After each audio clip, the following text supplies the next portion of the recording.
안녕하세요 여러분, 김비디오입니다. 오늘은 여러분에게 어떤 것을 알려드리려고 이렇게 호텔까지 잡았냐면은, 본론에 들어가기 앞서서 일단 짐을 좀 풀게요.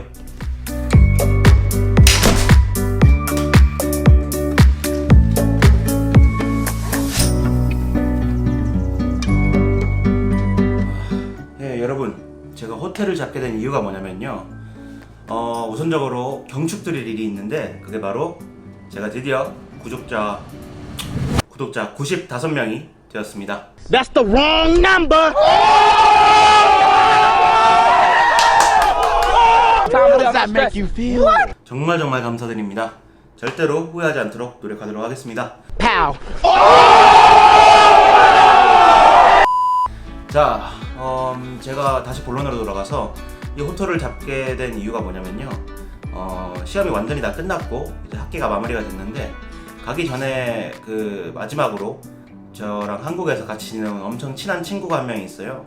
그래가지고 그 친구가 오늘 곧 있으면은 상해로 옵니다. 그래가지고 다음 주 화요일까지 계속해서 상해에 같이 있으면서 저랑 같이 상해 곳곳을 여행하고 같이 맛있는 것도 먹고 재밌는 시간을 보낼 것 같습니다. 그래가지고 그 친구랑 같이 묵을 호텔 한 군데를 구해가지고 이렇게 여기로 왔는 것입니다. 말로만 하면 좀 재미가 없죠? A brief B-roll of the hotel.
자, 그래가지고 다시 여러분에게 간단하게 말씀을 드리자면은, 이번 영상은 공지사항일 것 같습니다. 제가 다음 주 화요일까지는 업로드를 못할 수도 있을 것 같습니다. 아마 그때까지는 이 영상이 마지막이 될 것 같고요. 한국에 돌아가서 다시 제대로 그 하우스 시리즈를 계속해서 제작을 하고, 그뿐만 아니라 지금 계획하고 있는 되게 큰 프로젝트가 하나가 있거든요. 그래가지고 그것에 대해서도 제대로 계획한 후에 다시 한번 설명을 드리고, 한국 간 후부터는 아마 일주일에 최소 5번 정도는 업로드를 하게 될 것 같습니다. 거의 매일 업로드를 한다는 뜻이죠. 정말 부득이한 상황을 제외하고서는. 하지만 그렇다고 해가지고 영상이 공지사항만 해가지고 여러분에게 나 며칠 동안 업로드 안 한다 빠이 이러면은 너무 성의가 없잖아요. Well, obviously. 그래가지고 간단하게 튜토리얼을 하나 진행할까 하는데, 무엇이 좋을지. 간단하게 카메라에 대해서 설명을 드리도록 하겠습니다. 여러분께서 최근에 카메라가 어떤 것이 좋겠냐, 자기가 초보자인데 어떤 카메라를 사는 것이 좋겠냐 중에서 가장 큰 질문, 솔직히 요즘에 가장 큰 토픽 중 하나죠. 바로 캐논을 사야 할지 아니면 소니를 사야 할지. 자, 지금부터 그 궁금증을 완벽하게 해소시켜 드리도록 하겠습니다. 그럼 바로 넘어가 보도록 하죠. 자, 캐논 카메라의 특징부터 간단하게 설명을 드리도록 하겠습니다.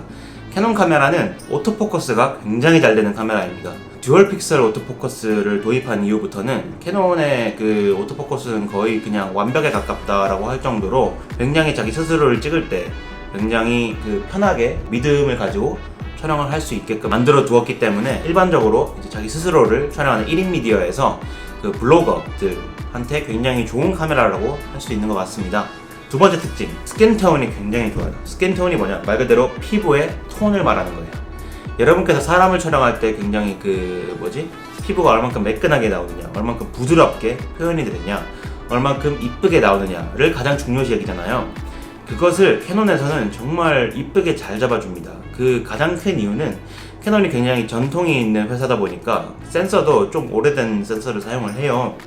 캐논이 그냥 초보자들이 찍기에는 제일 잘 나오고, 그리고 센서가 좀 오래되다 보니까 이 모공 같은 거 다 커버해줘가지고 예쁘고 화사하게 잘 나오는 것 같아요, 캐논이. 개새끼들. 그래가지고 캐논에서 만드는 그 흔히 말하는 컬러 사이언스, 색감, 캐논만의 그 독특한 색감이 굉장히 사람의 그 피부 색깔을 굉장히 이쁘게 만들어줍니다. 그래가지고 정말 계속해서 말하지만 1인 미디어한테 굉장히 좋은 카메라라고 저는 생각을 합니다. 특히 블로거들. 자, 세 번째, 플립 아웃 스크린이 있다는 것이 어마어마한 장점 중 하나이죠. 캐논 하면은 거의 그 플립 아웃 스크린을 생각을 하게 돼요. 그래가지고 자기 스스로를 이렇게 고릴라 파드를 잡고 자기 스스로를 촬영을 할 때 굉장히 좋은 역할을 해주죠. 이렇게 세 가지 장점들에 대해서, 장점이 아니구나, 세 가지 특징에 대해서 간단하게 말씀을 드렸는데, 이 세 가지 특징을 종합해 봤을 때 이 캐논 카메라가 가장 어울리는 사람은 바로 블로거들, 브이로그를 찍는 사람들한테 가장 중요하다고 저는 봅니다. 자, 그와 반대로 소니의 특징을 하나씩 잡아보도록 하겠습니다. 자, 첫 번째, 가성비. 소니 카메라만큼 가성비가 좋은 카메라는 저는 아마 아직까지 시장에 없다고 저는 생각을 합니다. 가장 최근에 나왔는 A7 Mark III 같은 경우도 400만원이 안 되는 가격에 현재 시장에 나와 있는 그 어떤 카메라보다 거의 가장 최상위급 기능들을 가지고 있죠. 사진이든지 영상이든지 그 어느 쪽 방면에서도 절대로 떨어지지 않는 기능을 가지고 있습니다. 근데 정말 놀라운 점은 그 기능을 400만원이 안 되는 카메라 안에 담아두었다는 뜻이에요. 특히 미러리스 같이 작은 바디 안에 풀 프레임을 탑재한 것도 놀라운데, 그 놀라운 데에다가 더해가지고 어마어마한 기능들, 뭐 1080p에 120 프레임 per second의 그 프레임 레이트를 넣었다든지, 그뿐만 아니라 4K 30p까지도 넣어줬고, 특히나 소니의 가장 좋다고 할 수 있는 점은 바로 S로그죠. 그런 어마어마한 기능들을 굉장히 값싼 가격에 카메라에 다 넣어주었다는 것은 소비자들의 기본적인 눈높이를 굉장히 높이겠다라는 뜻이란 말이에요. 앞으로 그거보다 좋아질 거면 나머지 그거보다 떨어질 거는 남지 않았다는 거예요. 엄청난, 한마디로 소니는 카메라 시장계에 어마어마한 혁명을 불러일으켰다고 보시면 돼요. 소니 정말 음향회사였다가 갑자기 카메라로 어마어마하게 피어오르는데 저의 가장 최애 회사라고 할 수 있는 것 같습니다. 자, 두 번째 특징, 바로 그 첫 번째 특징에서 잠깐 나왔던 건데 바로 S로그, 픽처 프로파일이 굉장히 다양하고 굉장히 좋다는 것이에요. 픽처 프로파일이 가장 중요한 이유가 뭐냐면 다이내믹 레인지를 조절할 수 있다는 뜻인데요. 보통 여러분이 카메라로 촬영을 하면은, 특히 이런 핸드폰 카메라 가지고 촬영을 해주신다면은 어두운 부분에 디테일이 완전히 날아갔거나 아니면 밝은 부분의 디테일이 완전히 날아가는 것을 확인하실 수가 있어요. 여러분의 눈으로 세상을 바라본다면은 하늘도 전부 다 디테일이 보이고, 이쪽에 바닥도 전부 다 디테일이 보이고, 웬만큼 어둡거나 웬만큼 밝지 않은 이상 전부 다 디테일이 보이잖아요. 하지만 카메라들은 그렇게 되지가 않아요. 저희가 인체가 굉장히 복잡하고 굉장히 고 퀄리티로 설계가 되어 있고 창조가 되어 있기 때문에 카메라들이 아직까지 저희의 눈을 따라올 수는 없다고 저는 봅니다. 물론 줌인, 줌아웃 그런 거 빼고는요. 하지만 그런 것들을 조금 가능케 해주는 기능이 바로 픽처 프로파일이에요. 보통 사람들이 굉장히 납작한 픽처 프로파일을 사용해가지고 촬영을 해야 한다라고 하는데, 그 이유가 뭐냐면은 픽처 프로파일을 사용해서 촬영을 하면은 어두운 곳의 디테일과 밝은 곳의 디테일을 보존을 시켜주는 상태에서 촬영을 하는 겁니다. 이 정도까지가 만약 다이내믹 레인지라고 하면은 이쪽까지 닿으면은 어두운 부분의 디테일이 없어진다, 여기까지 닿으면 밝은 부분의 디테일이 없어진다 라고 하는데, 그것을 일반 카메라를 촬영하면은 이 그대로 촬영이 되겠지만 픽처 프로파일을 적용해서 촬영하면, 예를 들어서 S플러그 2를 적용해서 촬영을 하면은 이 다이내믹 레인지를 이렇게 압축시켜가지고 이쪽과 이쪽에 이 정도까지 칸을 늘려가지고 밝은 곳과 어두운 곳에 있는 디테일을 많이 담는, 그런 인포메이션을 많이 담는 컴팩트한 그런 영상이 나옵니다. 그래가지고 여러분께서 촬영을 한 다음에 컬러 그레이딩을 하고 컬러 커렉션을 진행을 하실 때 밝은 곳의 디테일을 얼만큼 보존을 할지, 어두운 곳의 디테일을 얼만큼 보존을 할지 여러분께서 마음대로 정하실 수 있다는 엄청난 장점이 있죠. 한마디로 후편집에서 여러분의 영상의 느낌을 완전히 바꿔줄 수 있다는 뜻이에요. 단점이 있다면은 그 양 사이드에 있는 부분의 인포메이션을 압축해가지고 놓았는 만큼 중간에 있는 부분도 압축이 되어 있기 때문에 거기를 다시 펴줄 때 중간에 빈 공간들이 생겨요. 그래가지고 노이즈가 약간 생기는 게 있는데, 소니의 노이즈가 좋은 점, 좋다고 해야 되나? 아무튼 노이즈를 제가 크게 좋아하는 편은 아닌데 소니 노이즈는 나쁘지 않다고 생각되는 게 살짝 그 필름 그레인이랑 되게 비슷하다고 보실 수 있어요. 용호수님께서도 그런 말씀을 하신 것 같은데 고의적으로 준 것 같은 느낌을 그래도 줘요. 한마디로 여러분의 예술성을 떨어뜨리지 않고 충분히 멋진 영상을 만들어낼 수 있게끔 도와준다고 할 수 있는 것이죠. 자, 픽처 프로파일이라는 엄청난 장점이 있고 세 번째가 뭐냐, 가성비라고 제가 말했을 때는 가격을 제가 굉장히 메인으로 두었다면은 세 번째는 솔직히 말하면 저는 그냥 기능 자체를 두고 싶습니다. 우선적으로 소니 카메라들은 요즘 들어서 소니가 가장 밀고 있는 카메라들은 바로 그 A7 시리즈 혹은 뭐 A9 시리즈, A7 시리즈 같은 그런 컴팩트 미러리스 카메라들을 굉장히 메인 시장으로 치고 있는 상태죠.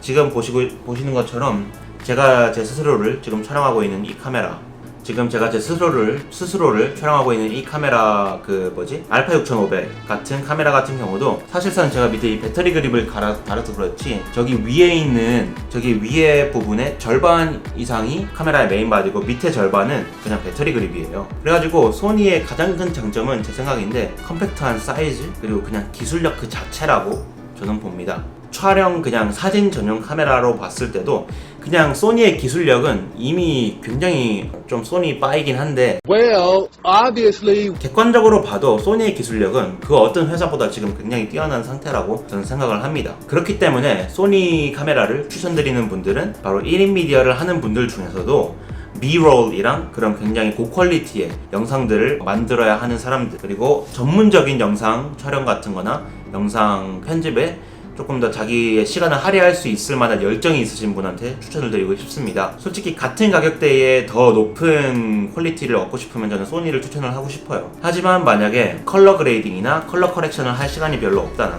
나는 그냥 간단하게 편집을 하고 싶고 간단한 촬영을 하고 싶고 쉽게 하더라도 이쁜 영상을 얻고 싶다라고 하시는 분들은 캐논을 사시고, 나는 조금 더 전문적으로 영상에 파고들고 싶다, 나는 조금 더 킴비디오 같이 아니면 뭐 용호수, 경식님 같이 영상의 예술성을 조금 더 담고 싶다라고 하시는 분들은 소니 카메라를 추천을 드립니다. RX100 Mark 6가 제일 최근에 나왔고 뭐 Mark 4, Mark 5부터는 솔직히 캐논에 있는 DSLR보다 훨씬 더 높은 퀄리티의 영상을 얻으실 수 있습니다. 소니 추천하는 거는 RX100 마크 4, 마크 5가 나왔는데 너무 비싸요. 자, 그렇다면 제가 추천하는 캐논 카메라가 무엇인지 말씀을 드리자면은 캐논 7D를 내년에 추천을 드리고, 네, 그게 다인 것 같아요. 지랄하고 자빠졌네. 캐논의 색감, 오토포커스, 플립아웃 스크린을 뺀다면은 시테나 다름없는데, 용호수님도 그렇고 케이시 나이스tat도 그렇고 제일 추천하는 거는 캐논 7D가 진짜 가성비가 Oh, look at this. Canon 70D. 전부 다 캐논 70D를 가지고 충분히 멋진 퀄리티의 영상을 만들 수 있는 것을 확인하실 수 있고, 만약에 조금 더 하이엔드 카메라 그 사진이랑 영상 전체에다 조금 더 하이 퀄리티로 담고 싶다 하시는 분들은 무게를 감수하시고서라도 6D Mark II를 추천을 드리고 싶습니다. I think the 60 Mark II is actually a super dope camera. 만약 그 정도까지 무거운 카메라도 원하지 않는다라고 하면은 캐논 200D도 굉장히 좋은 카메라가 될 것 같습니다. 엄청 가볍거든요. 세상에서 제일 가벼운 그 DSLR이라고 불리잖아요. 그래가지고 그 카메라를 추천을 드리고 싶습니다. 자, 소니 카메라를 추천드리자면은 소니는 제가 지금 사용하고 있는 이 카메라 알파 6500을 추천을 드리고 싶습니다. 왜냐하면은 알파 6500은 소니 카메라 라인업 중에서도 그 오토포커스가 굉장히 잘 되는 카메라입니다. 파나소닉의 GH5 같은 경우는 말도 안 되는 화질, 그리고 120프레임 이상 슬로우 모션의 촬영이 가능한 컴팩트 고단수 카메라라고 보실 수 있어요. 그런데 GH5가 가장 아쉬운 점 중 하나가 뭐냐면은 오토포커스란 말이에요. 그래가지고 1인 미디어가 촬영할 때 사용하기에는 좀 안 좋다고 보실 수가 있습니다. 하지만 만약 자기 스스로를 촬영하는 게 아니라 다른 대상을 촬영할 때 사용하는 것이라면은 매뉴얼 포커스로도 충분히 사용을 할 수 있으니까 GH5도 솔직히 추천을 드리긴 합니다. 자, 다시 소니로 넘어와서 소니는 알파 6500을 그 1인 미디어한테는 굉장히 추천을 드리는 바이고요. 그거 말고 이제 조금 더 전문적으로 풀 프레임 카메라를 원한다, 작고 컴팩트한 사이즈이지만 풀 프레임인 하이엔드 카메라를 원하신다 라고 하면은 A7 Mark III를 권하해 드리고 싶습니다. 그 카메라가 아마 향후 1년 정도까지는 시장에 나와 있는 카메라 중에서는 최강의 카메라가 될 것 같습니다. 카메라는 각기 회사마다 가지고 있는 특징이 다르고 카메라들이 가지고 있는 특징마다 장점이 될 수 있고 단점이 될 수 있는 것들이 굉장히 많아요. 소니 같은 경우는 캐논과는 다르게 플립아웃 스크린이 없습니다. 그냥 스위블 액정 같은 것만 있고 플립아웃 스크린이 없고 무엇보다 터치 화면이 잘 안 돼 있고 메뉴 설정하는 게 굉장히 복잡하고 근데 솔직히 메뉴는 좀 이해를 해줘야 돼요. 기능이 워낙 많다 보니까 다 수정 넣으려면 그렇게밖에 정리를 못 하겠더라고요. 아무튼 그리고 그뿐만 아니라 그 캐논의 색감이 굉장히 좋다고 했잖아요. 그와 반대로 소니는 색감이 굉장히 안 좋아요. 제가 저번에 아주 짧게 말씀을 드렸는데 초록색 그레인이 낀다고 했잖아요. 그런 것처럼 정말 여러분께서 컬러 그레이딩이랑 컬러 커렉션에 시간을 할애하고 싶지 않다면은 저는 무조건 캐논 카메라를 권해드리고 싶습니다. 솔직히 그 그레이딩이랑 커렉션 하는 맛에 편집을 하기도 하거든요. 저는 그렇게 색감을 조절하면서 예술적인 그런 것들을 만들고 싶지 않으시다면은 이렇게 표현하면 좀 그런가? 아무튼 간단하게 작업을 하고 싶다 하시는 분들은 캐논, 조금 더 고퀄, 조금 더 고난이도의 영상을 작업하고 싶다 그럼 소니, 이렇게 간단하게 정의를 해드리고 싶습니다. 사실 이게 사진으로 이야기가 넘어가면 또 다른 이야기가 될 수도 있는데 그거는 지금 영상이 너무 길어질 것 같으니까 일단 여기서 마치도록 하고 한국 가서 뵐게요 여러분. 그러면은 다음 주 수요일쯤에 뵙도록 하겠습니다. 되도록이면 화요일에 뵈면 제일 좋은데 다음 주 수요일에 뵙도록 하겠습니다. 이상 킴비디오였습니다. 다음번에는 더 유익한 영상을 가지고 다시 여러분에게 찾아뵙도록 하겠습니다. 그리고 제가 지금 준비하고 있다는 프로젝트 기대해주세요. 좀 충격적인 이야기일 수도 있고 굉장히 흥미진진한 이야기가 될 수도 있을 것 같습니다. 아무튼 이상 킴비디오였습니다. 감사합니다.